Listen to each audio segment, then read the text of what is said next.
Beyond the mudslides, flash flooding is also a threat for fire-ravaged communities in Northern California. The so-called Camp Fire is now 70% contained, but almost 700 people are still reported missing at this hour.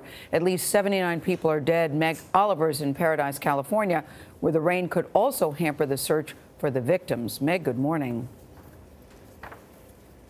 Gayle, good morning. We're standing inside a burned out home, and that rain Lonnie mentioned could be the most significant here in the last 7 months. It could help fight the fire, but it could also trigger mudslides in areas like this with burned out vehicles that have already been through hell.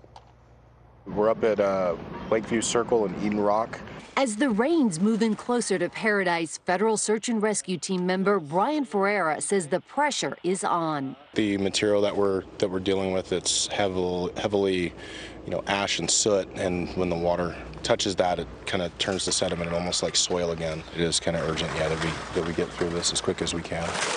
Are you worried that the rain could wash away some important DNA evidence? I'm worried about it hampering the search. I'm worried about it creating risk to the searchers. Butte Sheriff Corey Honey says the threat of mudslides would stress an already fragile community.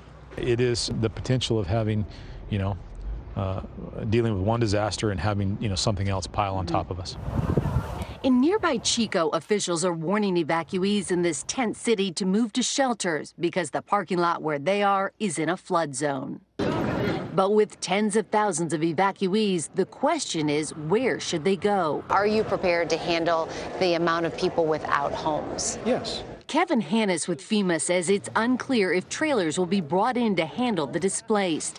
He says many people are in hotels or have found new places to rent, adding that the FEMA Assistance Center has been busy processing about 1,500 people a day. This is not a normal disaster where we've lost a residential area. We've lost the residential and the essential elements of safety and security inside the town of Paradise specifically. Officials expect people to be in shelters through the Christmas holiday. The other big concern is the coming rain. I talked to a man this morning whose home was also destroyed like this one behind me. He said he would do anything to get back there to search for his grandfather's World War II medals before everything gets washed away. John? Meg, your heart just keeps breaking. Thank you so much, Meg Oliver.